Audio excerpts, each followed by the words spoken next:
Hey student, welcome one second to your online classes. बच्चों, इस वाली वीडियो में हम क्वेश्चन नंबर 9 और 10 आपको सॉल्व करना सिखाएंगे और हमेशा की तरह प्रीवियस और नेक्स्ट वीडियो का जो लिंक है नीचे डिस्क्रिप्शन में आपको मिल जाएगा, वहाँ से आप जाकर के अपने सारे डाउट्स क्लियर कर सकते हैं। तो ये स्टार्ट करते हैं। क्वेश्चन नंबर 9 क्या दिया हुआ है हमें यहाँ पर, a 15 metre long ladder is placed against a wall to reach a window 12 metre. यानी कि एक 15 मीटर का सीढ़ी लगा हुआ है, लैडर लगा हुआ है एक दीवार के ऊपर, ठीक है, वॉल के ऊपर, ताकि 12 मीटर के ऊंचाई पर एक विंडो है वहाँ तक पहुँचा जा सके। तो find the distance of the foot of the ladder from the wall. तो बताइए कि जो ये है ना, ये फुट बोलते हैं इसको, लैडर का फुट, इसका जो डिस्टेंस है यहाँ वॉल से ये कितना है, यानी कि यहाँ से यहाँ तक की दूरी हमको फाइंड करनी है। तो देखो ये सिंपल सा, ये क्या बन गया हमारा, एक राइट एंगल का ट्रायंगल बन गया। बस यहाँ पर हमको ये, यहाँ पर इसकी वॉल की ऊंचाई दी गई है 12 मीटर का, उसके अलावा हमको लैडर भी बता दिया गया, यानी कि हाइपोटेन्यूज भी बता दिया गया है 15 मीटर का। बस हमको ये जो बेस है, ठीक है, जिसको हमने AC लिखा है यहाँ पर और इसने x मीटर मान लिया है, वो हमको फाइंड करना है। आप x मीटर मान करके भी फाइंड कर सकते हो, नहीं तो डायरेक्ट AC करके भी आप फाइंड कर सकते हो, जरूरी नहीं कि XY यहाँ पर मानना। तो अब इसको सॉल्व कर लेते हैं। बहुत ही सिंपल तरीका है, बस वही हम पाइथागोरस थ्योरम लगाएंगे, जो हमारा होगा AB का स्क्वायर इक्वल टू BC का स्क्वायर प्लस AC का स्क्वायर, यानी कि हाइपोटेन्यूज का स्क्वायर इक्वल टू हमारा परपेंडिकुलर का स्क्वायर और यहाँ पर नीचे में बेस का स्क्वायर, या फिर इसको आप परपेंडिकुलर भी बोल सकते हो या फिर हाइट भी बोल सकते हो, ठीक है। वही वाला हम फॉर्मूला लगा करके, यानी पाइथागोरस थ्योरम लगा करके इसको सॉल्व कर लेते हैं।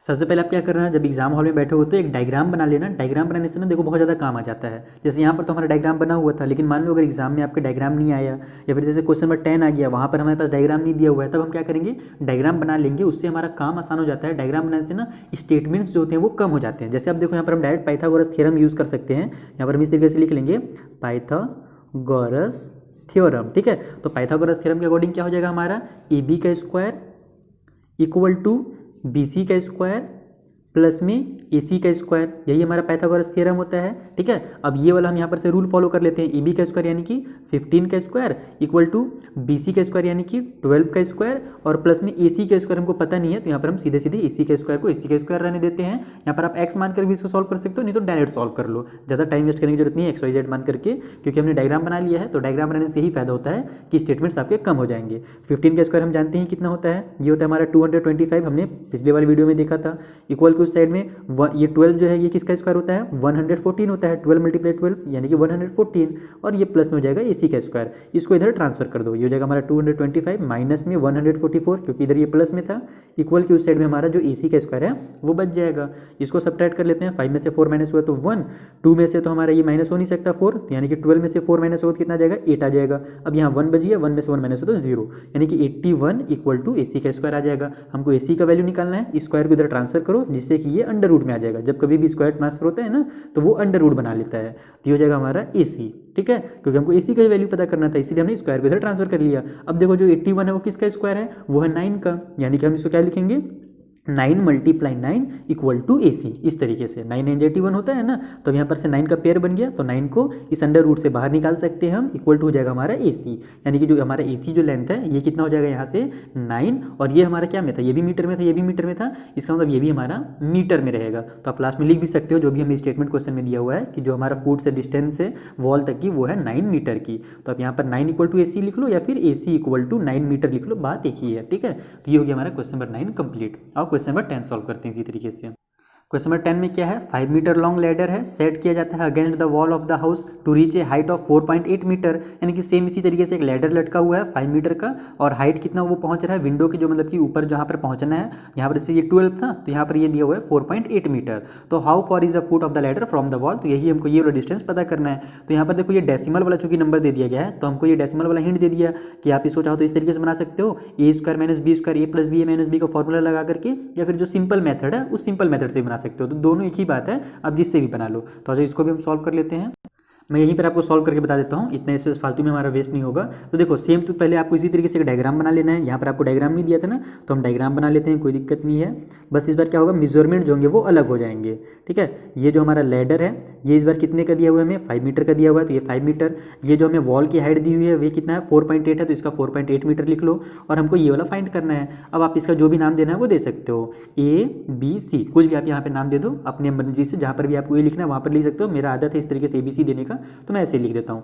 ठीक है, तो अब हमारा ये डायग्राम बन गया। अब हमको क्या करना है, सिंपल से यहाँ पर पाइथागोरस थ्योरम लगा देना है। जैसे मैंने यहाँ पर लिखा था पाइथागोरस थ्योरम, उसी तरीके से यहाँ लगा देना है। तो वो भी हमारा क्या हो जाएगा, ए बी का स्क्वायर इक्वल टू हमारा ए सी का स्क्वायर प्लस में ये वाला नीचे वाला बी सी का स्क्वायर। तो अब यहाँ से हमको ए बी का स्क्वायर दिया ही हुआ है 5 का, तो यहाँ पर हम लिखेंगे 5 का स्क्वायर इक्वल टू ए सी का वैल्यू कितना दिया हुआ है 4.8 दिया हुआ है, तो 4.8 का स्क्वायर और प्लस में बी सी का वैल्यू पता नहीं है तो बी सी का स्क्वायर ऐसे ही रहने देते हैं यहाँ पर। ठीक है ना, इसी का क्योंकि हमको वैल्यू निकालना है। देखो पहले पिछले बार यहाँ पर मैंने सी लिखा था तो ये हमारा क्या हो गया था, ए सी बच रहा था, लेकिन अब यहाँ पर हमने सी लिख दिया तो ये बी सी बच रहा है। हमको देखो नाम से मतलब नहीं है, हमको केवल इसके आंसर से मतलब है कि इसका जो डिस्टेंस है वो कितना है। ठीक है, तो आप यहाँ पर बी सी डी कुछ भी लिख सकते हो, नाम पे मत जाना।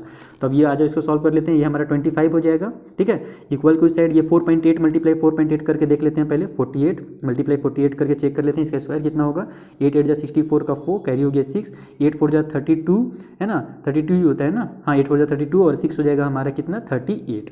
उसके बाद फिर ये 4 8 जो हो जाएगा हमारा 32 का 2 कैरी हो गया 3, ये हो जाएगा 16 और 3 19, तो हमारा हो जाएगा यहाँ से 4 10 का 0 कैरी हो गया 1, तो ये कितना था 19 था ना, ये हो जाएगा 9 और 1 10 और 3 13 का 3 कैरी हो गया 1 1 1, ये हो जाएगा 2। तो आंसर आ गया हमारा 2304। यहाँ पर भी एक डेसिमल है 4.8 था, यहाँ पर भी एक डेसिमल, ये भी 4.8 था, तो ये कितना हो जाएगा हमारा 4.8 यानी कि यहाँ पर एक और यहाँ पर एक डेसिमल लग जाएगा 2 डिजिट के बाद। यहाँ पर 2 डिजिट बाद डेसिमल है तो यहाँ पर लग जाएगा, तो ये हमारा हो जाएगा 23.04 प्लस में बी सी का स्क्वायर। अब इसको इधर ट्रांसफर कर दो तो हो जाएगा हमारा 25 माइनस में 23.04 इक्वल टू बी सी का स्क्वायर। इसको सब्ट्रैक्ट करके चेक कर लेते हैं कितना आएगा हमारा आंसर। यहीं पर सब्ट्रैक्ट भी कर लेते हैं, 25 में से माइनस करना है हमको 23.04। देखो इस तरीके से सब्ट्रैक्ट किया जाता है, ये चीज़ ध्यान रखना। कई बार बच्चे भूल जाते हैं कि डेसिमल वाले नंबर को कैसे माइनस किया जाता है।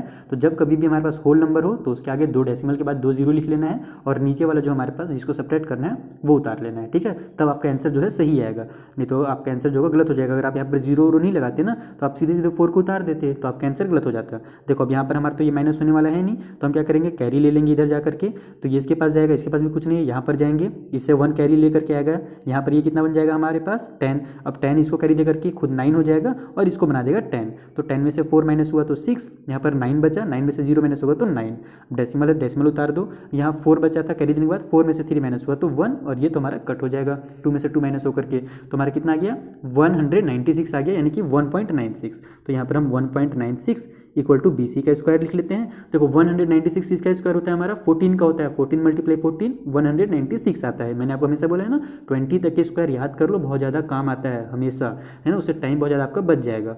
तो ये अब हम यहाँ से स्क्वायर को हटा देते हैं, ये हो जाएगा हमारा अंडर रूट में 1.96 इक्वल टू बी सी, और हम जानते हैं ये जो होता है 14 का स्क्वायर होता है, यानी कि हम यहाँ पर 1.4 मल्टीप्लाई 1.4 करेंगे तो हमारा 1 हो जाएगा 96 आ जाएगा, यानी कि 14 मल्टीप्लाई 14 करेंगे तो 196 आ जाएगा इक्वल टू जो बी सी उसको उतार दो। अब यहाँ से हमको अंडर रूट हटाना है, दोनों का पेयर बन गया है तो इसको डायरेक्ट 1.4 लिखो इक्वल टू लिख दो इस तरीके से बी सी। इसका मतलब कि जो बी सी हुआ हमारा, ये वाला जो नीचे वाला हमारा लेंथ है, दूरी है, वो कितना हो जाएगा यहाँ से 1.4, और ये दोनों मीटर में थे तो ये भी हो जाएगा हमारा मीटर। तो यहाँ से यहाँ तक की जो दूरी हो जाएगी हमारी 1.4 मीटर हो जाएगी। आई होप आपको समझ में आया होगा। दोनों सिंपल ही क्वेश्चन थे, बस ये होल नंबर्स दिए हुए थे, यहाँ पर हमें डेसिमल दे दिया गया था और कुछ नहीं है। तो इस तरीके से आपको सॉल्व करना है। हाँ, अगर आपको 196 से याद ना हो तब क्या करोगे, तब फिर आप इस तरीके से जो फैक्टर वाला मैंने मेथड सिखाया है ना आपको पिछले वाले वीडियोज़ में, उस तरीके से फाइंड करोगे। 196 को 2 से डिवाइड दोगे, फिर इस तरीके से फैक्टर फाइंड करना है और फिर लास्ट में जो पेयर बनेगा उसको बाहर निकाल देना है। तो भी आपका देखना लास्ट में 1.4 ही आएगा, 14 आएगा। तो वहाँ पर आप समझ जाना कि यहाँ पर हमारे पास डेसिमल वाला 2 डिजिट था तो 14 आएगा, तो वहाँ पर आप 1 के बाद एक डेसिमल लगा देना ताकि 1.4 बन सके वो। ठीक है, जैसे मैंने आपको स्टार्टिंग के शायद वीडियो थे कुछ सेकंड या थर्ड वाला वीडियो जहाँ पर डेसिमल वाला था ना, वहाँ पर मैंने वो चीज़ आपको सिखाया था। तो इस तरीके से आपको 9 और 10 सॉल्व करना था। आई होप आपको अच्छे से क्लियर हो गया होगा डाउट। मिलते हैं नेक्स्ट वीडियो में जहाँ पर मैं आपको 11 नंबर का जो क्वेश्चन है ना, बहुत ही इंपॉर्टेंट क्वेश्चन है, बहुत ही मज़ेदार क्वेश्चन है, वो बता दूंगा। Thank you.